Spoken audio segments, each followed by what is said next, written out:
welcome, welcome, welcome. This one is this week.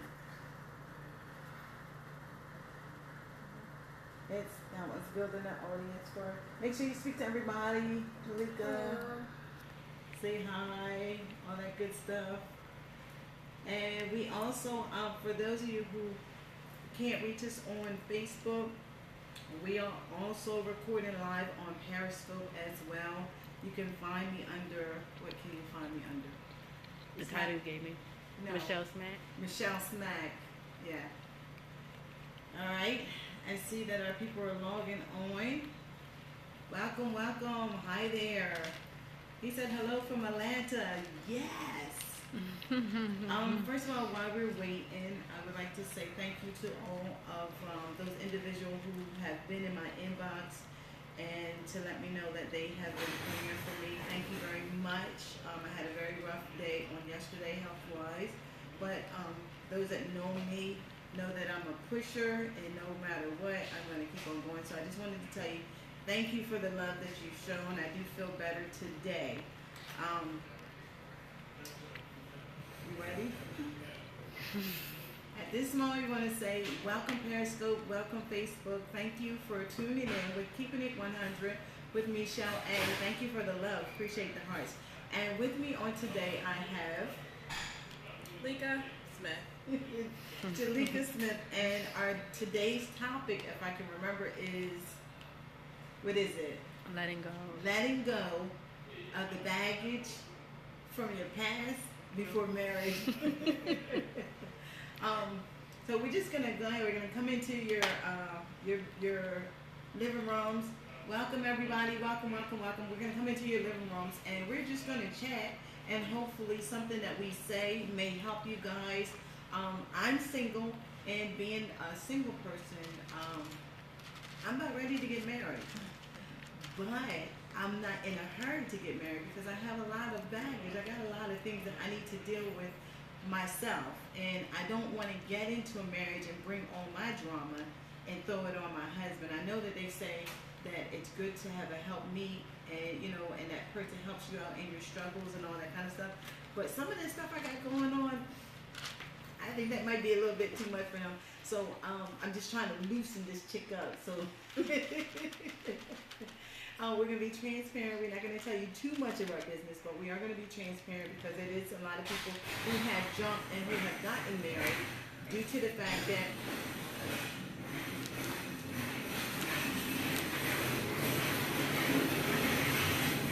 unbelievable. I'm sorry.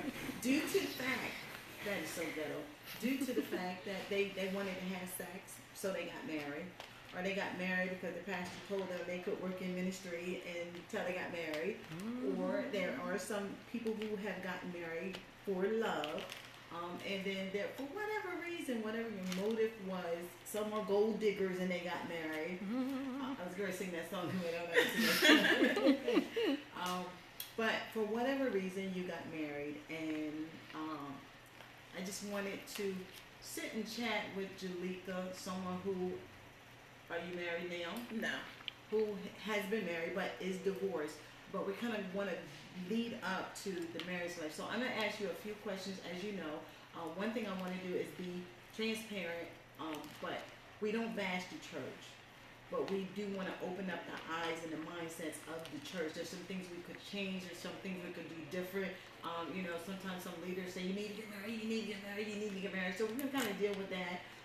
In order to work in the ministry, in order to be, what do they say, equally yoked, you got to be married. So we're going to deal with that. So even before marriage, you have kids, right? Yes. How many kids you have? 3. 3. Are they all the same daddies, baby daddies? No. They're all different. Okay, so that's a whole nother chapter. That's a whole nother chapter. But just coming up, what was your life like? Growing up, I was adopted at birth. I was in foster care for about a year before I was even adopted. The lady that adopted me passed away at the age of 10. I was 10. 10 or 11. My biological mom, I met her. However, I don't have a fond memory of her, just pictures. But according to what we were told by our caseworkers, she passed away. I was 10. My adopted mom was. I was 11 when my adopted mom died. I was 10 when my biological mom died. Okay. So it was pretty much being raised by another family member, but in between them of me still being a kid and still discovering myself at a young age and coping with the loss of my parents. So you're in and out of home, Yeah. and then the parent that you know passed away. Mhm. Okay. Which eventually led to foster care. Okay. And of course, at the age of 15, 14, getting pregnant with my first child and having her at 15. So as far as, because I'm listening to your story, and this is stuff I don't know. So this is like random stuff I have no idea. So as far as stability, you wouldn't really say that you had too much of stability It was in spurts. in spurts. I had strong-minded individuals in my life, and then I had stability, but then I guess I would say because of me still being a teenager, I guess you would say, and me still wanting to do my What you own wanna thing, do. it still wasn't. I was pushed because I still wanted to do what I wanted to do. Still. I'm gonna need you to lean over here and talk to Oh, me. I'm so Okay. sorry. So let me ask this question. I just asked about stability. Now, what about trust?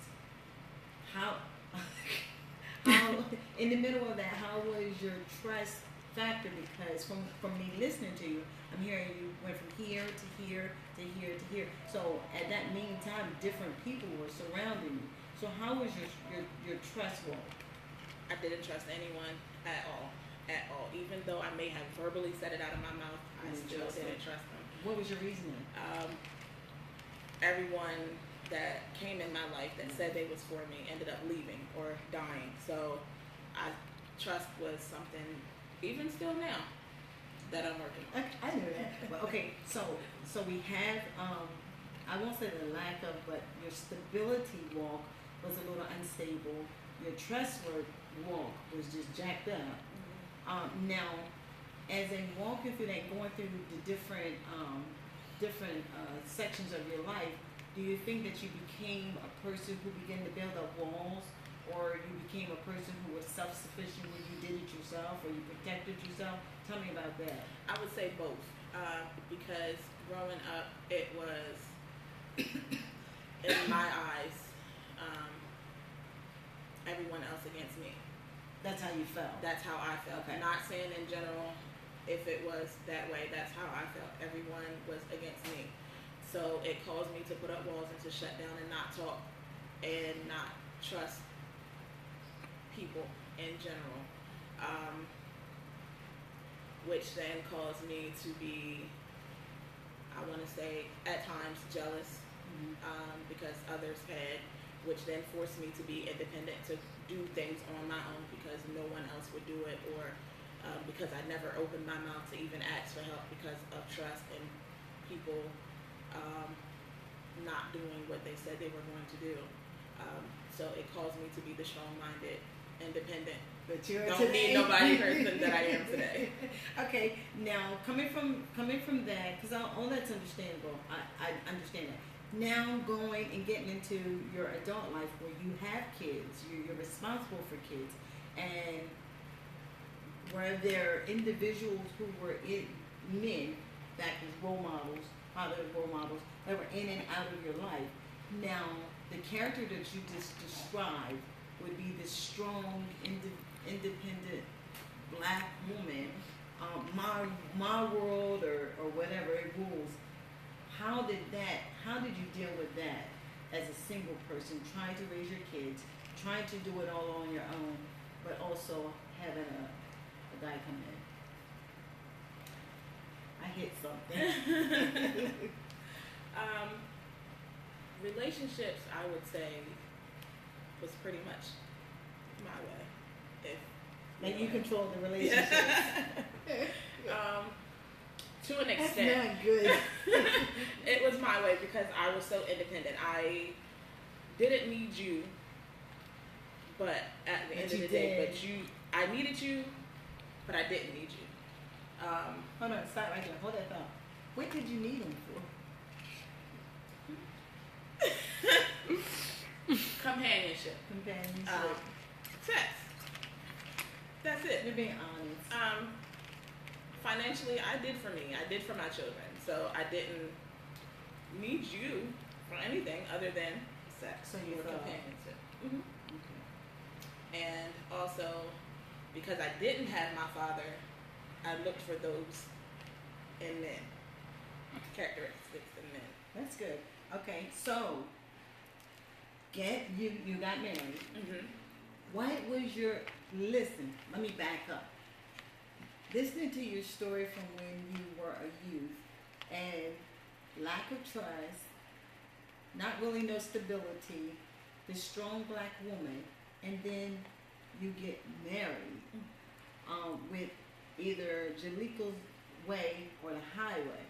So you get married. What was your motive? What was your reasoning at that moment for getting married? This is somebody new, somebody you loved, or I loved him, and also because at that moment, in my mindset, I wanted to do right. I wanted to be able to have sex and not feel guilty.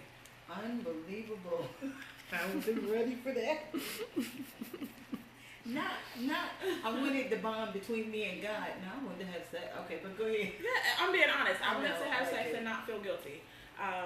Also, in my eyes, to do things the right way, to line up with God, but still not consulting God as to whether or not I was supposed to marry him. Okay, so now with that being in your mind, I'm not going to ask that question. I want to have sex, and I want to be able to do it the right way, legal by papers. I also want to be in right standing before God. I want this union to be blessed. These are your thoughts, and Mhm. plus I need a father role model for my kids. So these are this is the motive. This is the reason, and I love him. Mm-hmm. Did you ever stop to think, I'm jacked up? And if I go into this marriage angry and bitter and controlling, that I could destroy the marriage? Not once crossed my mind because I wasn't thinking about the other individual. It was me. Hey, that was good. Y'all heard that, right? Y'all heard that. So with that, how, as far as the marriage went, how complicated or how much of a roller coaster did your own baggage cause? Because the other person's not here to defend herself. I just want to hear from your point of view, like what you could have changed, what you did different, or what you caused to be a roller coaster ride. Okay, now those that are watching that actually know my story, I'm not justifying anything as to what happened, but this is my role or my part, what I could have done better. I could have stepped back and allowed him to be the man that he was supposed to be, the provider, the husband, but because everything had to be done my way, if I asked you for something, I expect it right then and there. If not, because of my mindset that I had, I'm going to go get it, I'm going to do it. Regardless, the answer no, I don't take too well too. So when he would tell me no, I would just talk about him. He was just the worst. Everything was just blown up out of proportion because of me having to be in control, which goes to play into my relationship with God as well. Because So like you need to be in control. yes, And that stems back from when you were a kid and you're thinking, okay, this may be the one thing that I can control, and you're playing on nobody's gonna make me cry, nobody's gonna make me upset. nobody's gonna have to do for me. I'll do for myself. And these were the characteristics that you developed when you were a kid. And so going through childhood on up, because that was the form, the way that you knew. I'm helping you, I know. That was the form that you knew to protect yourself when you felt like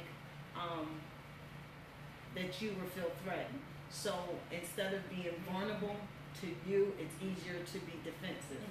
Okay, I said that pretty good. And again, how was this in a marriage that you jumped in without being healed? You remember, you're helping other people out there who maybe, because you know what, whether you believe it or not, it's church people that are in the same situations, whether they have titles or what have you, and you may be able to help them through this process instead of just giving up. Right. You know, some people just give up. They just say, you know, the heck with it. We can't do this. But I really believe when you stand back and work on all that on the inside, if you want the marriage to work. Some people don't want the marriage to work. If you really want it to work and you work on all that stuff that's on the inside, I think, you know, it could be successful. That's why I'm asking, what do you think you could have changed? Your actions, your ways, or your demeanor?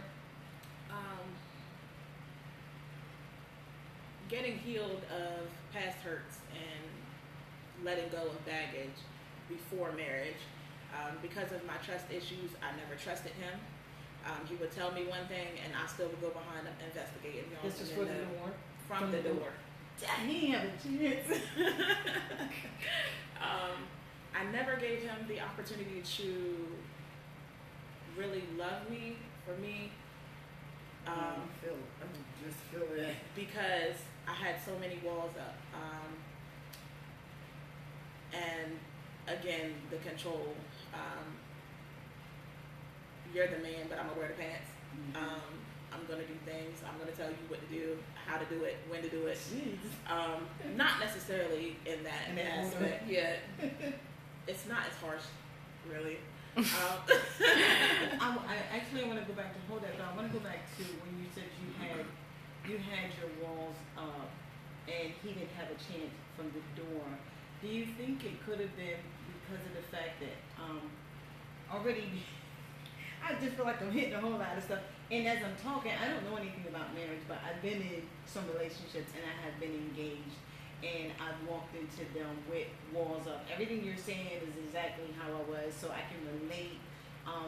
But getting into, like you said, you never gave them a chance to love you. Do you feel like in somewhere in the back of your mind, because of past and negative relationships in your childhood thing, that you already assumed he was going to get you anyway? Yep. So before he gets you, you already pull it out of him, and then when you pull it out of him, then you're like, I knew you was gonna do it. You're just like everybody else.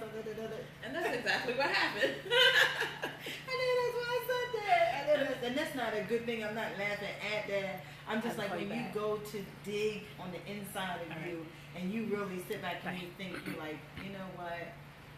I should have gave him a chance because he may not have been like everybody else, you know. But just because the next person before him, and sometimes even though we talked about your past as a child, the relationship before the next person that comes along, if you don't stop a minute and get healed, then you'll damage the innocent person. And then sometimes you get married, and that may not even be who your husband's supposed to be. It could be, God could be sending that person as a friend. God could be sending that person as somebody to cover you, protect you. Then he could be sending that person to help you heal, help you walk through heal. What you got to say? Because my marriage showed me what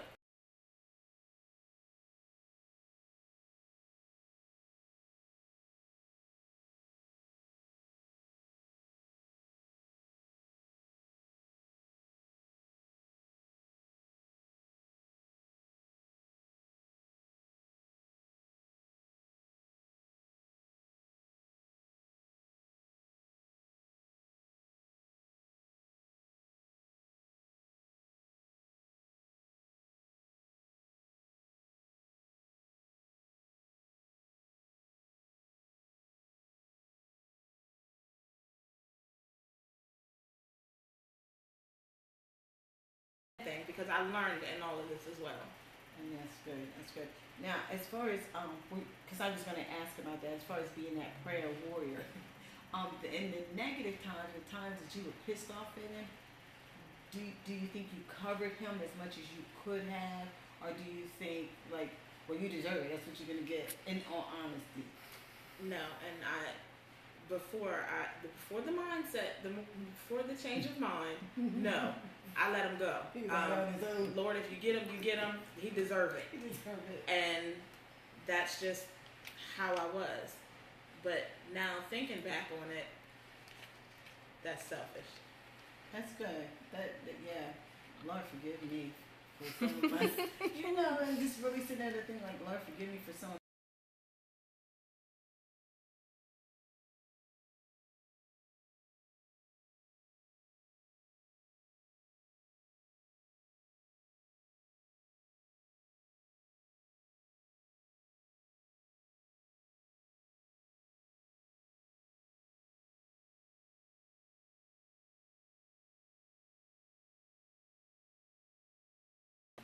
Forgiveness, because I'm big on forgiveness. That forgiveness walk, are you still going through the process, or do you think we can forgive a person every day, or do you think there's still some tenderness that you need to? I actually walked out the process. I'm done. That's good. I can honestly look him in his face and say I forgive you, or even have a actual conversation with him and feel nothing. And have you done that? Have you had a chance to see him and do? Okay, I ask that because a lot of people say, I know I used to do it like, oh, I forgive him and I let it go, blah blah blah blah. Now, my meaning, because a lot of people see my videos and stuff, my meaning of forgiveness was I'm gonna avoid you. If we don't talk about it, or I don't gotta see you and all that kind of stuff, we good. But then when I see you and there's something on the inside, that means I really haven't forgiven. But you're saying you were able to have a conversation, you felt that's forgiveness. Yes. Also, like, that process I just overcame maybe about a couple weeks ago, actually. So this is recent. It's recent. Fresh. So yeah, forgiveness is the number one. And in order to forgive the other party, you have to forgive yourself first.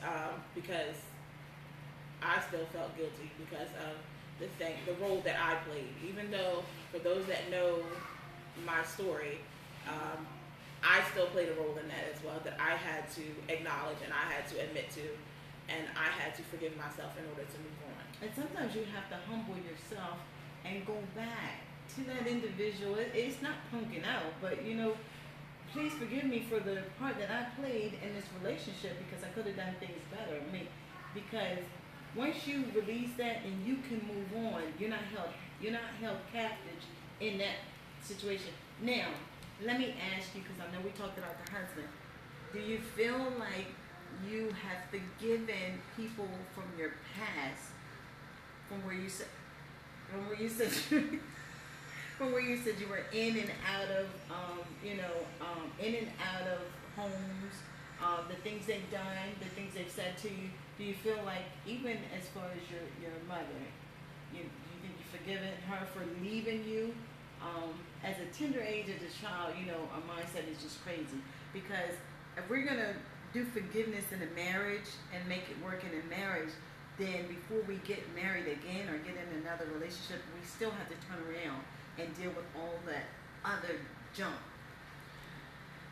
Now, when I had to deal with my husband issues, God had me go back and revisit my past. Good. And I had to, my mom's dead and gone, but I still had to acknowledge what happened. I still had to forgive her. I didn't know that. Yeah, God had me literally, I had to revisit everything up until then in order to go where He needs me to go spiritually. A part of the process, some of it I'm still walking out because there's still some things that He's dealing with me with, but for the most part, I have already done that.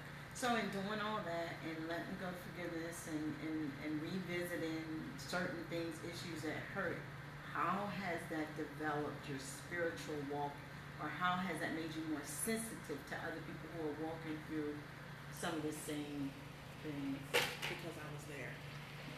And I'm so No. proud of you. no longer, like, people look at me and say I look mean, I'm still hard, but I'm not. And I had to let that wall down only because it allows me to be more compassionate for others when they're going through. At times I catch myself, well, shoot, I didn't care, why should they care? Right. Or, shoot, I made it through, I'm fine. Why you can't? So, but yeah, it helps me to be more compassionate for the next young lady or woman in their go through. So I'm so and I proud can of you. genuinely love them without any extra stuff.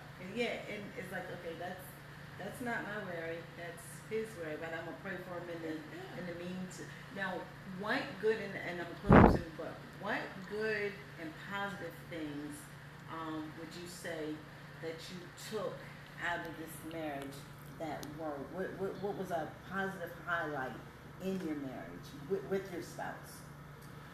And which aspect? Where you realize that you've changed. I'm talking about with him, not without him. With him, what positive did you see within you when you made it work and tried to make it work? Oh, for those that know about the arguments that we would have, when I could actually grab his hand and pray with him, and stay in the house. Those that know, I'm a runner. I was a runner. So to actually stay in the house and to actually talk and to actually, well, if he was upset, you on one couch and on the other, but we still here. Again, to actually be able to pray with him and to mean it with a pure heart and not doing it because somebody said I had to or because it seemed right, but to actually do it because it was right and because I was his covering. I just want to share this. I remember one moment where I guess you guys were in the middle of a big argument or whatever, and we had one of our talks, and as you say, what do you say? I always say, change your perspective. And what happened was, instead of you becoming angry and mean, which you had every right to, she stood up to the plate to be that wife. I think you still cooked dinner and had that conversation with him and all that positive stuff, which I actually thought was a because that's what we're supposed to do, So now, would you think that you were ready for marriage again if it came around, or are you still walking through some processes? Both, but I came a long way. Doing this interview, yes, you came a long way. I have came a long way, so I would say not 100% because God still has things that I need to do spiritually that I can't have this tag along yet. So no, not rushing into a marriage, but I'm ready. But I'm not ready. You understand what I'm saying?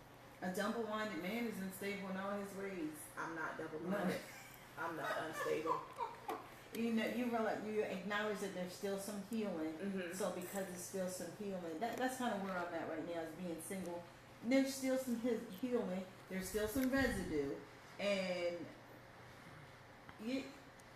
so let me let that take place, and then I know that I can be a help to whoever comes along. Yes. So that's pretty much what you're saying. It's like, I can help you to a certain point right now, but why don't you just let me wait till I can help you 100%, and then things will be a whole lot better.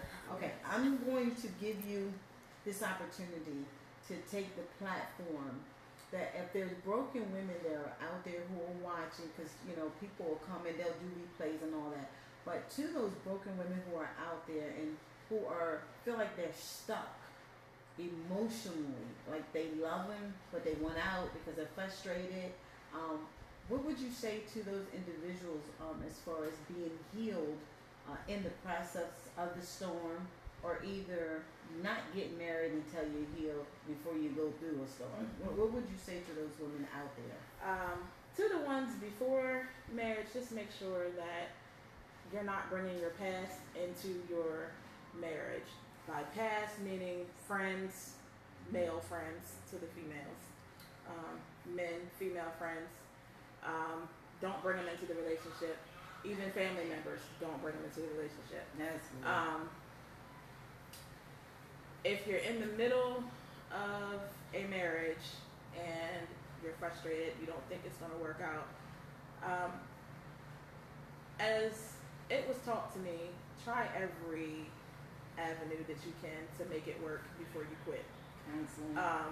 Counseling. Marriage counseling, individual counseling. What would I say? Healing. Again, that goes with counseling. And to do a self-reality check on yourself before you pinpoint anything wrong in your spouse. That's it. Okay, so I think that we pretty much heard it here. As singles who are waiting to get married, don't be in such a hurry. Make sure, like she said a while ago, check yourself, check your emotions, check your mindsets, your reason, check your motive of why you want to get married. And if you still have residue of anger and control and hatred and all that kind of stuff, sweetie, baby, boo-boo, you ain't ready to get married. You take that minute and, like she said, see a counselor. And if you're in a marriage, I can't talk too much about marriage because I'm not married, but I do believe that going to your pastor or a counselor together and look your spouse in the face and tell them what you like about them, what you don't like about them, and I think that'll help too. Go ahead, you got something else to say? Stay away from opinionated people. Don't always go to other people for their opinions in your relationship, your marriage, because at the end of the day, it's you that has to be in that relationship. It's you that has to deal with whatever the outcome may be. Especially if their marriage is already jacked up, how can they help you and they going through their stuff?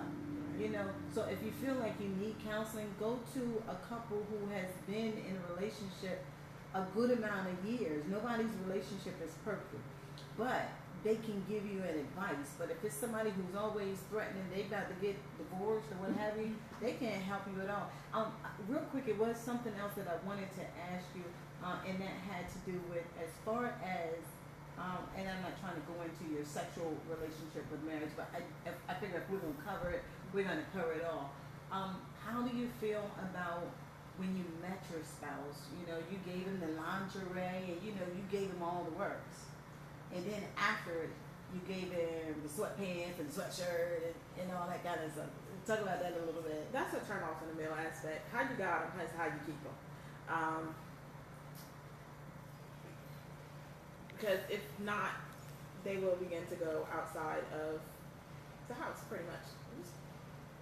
Not that it's all about sex. Like you said a while ago, if I lured you in by showing you all the goodies, and then when we get together, I get control, because I know you probably can try to control that too. I try to have control over the goodies, like you can have it, you can't have it, or today you can't do that in a marriage. I ain't even married. You can't even do that in a relationship. If somebody do that to me, I'm gonna be pissed. You see what I'm saying? Mm-hmm. And I think when you get upset with the individual, women more so, we try to use that as in a golden nugget, and we snatch it and give it and snatch it, and that's not gonna work. That's not gonna work. Especially when you're upset, you don't want to give it to them, and that's not a good thing either. Okay. All right, so guys, I think we may have touched about as much as I need to touch. So I'm hoping that this segment has helped you guys out tremendously. It has helped me out as far as wanting to get married, some things I need not to do, some things I need to do. And again, that was about it. Thank you for doing this, because I know she's a very shy person, and this is one thing that she would not do, so I know that she is growing. And again, I appreciate you guys for tuning in with Keeping It 100 with Michelle A. Have a great and a prosperous day. Thank you, Periscope.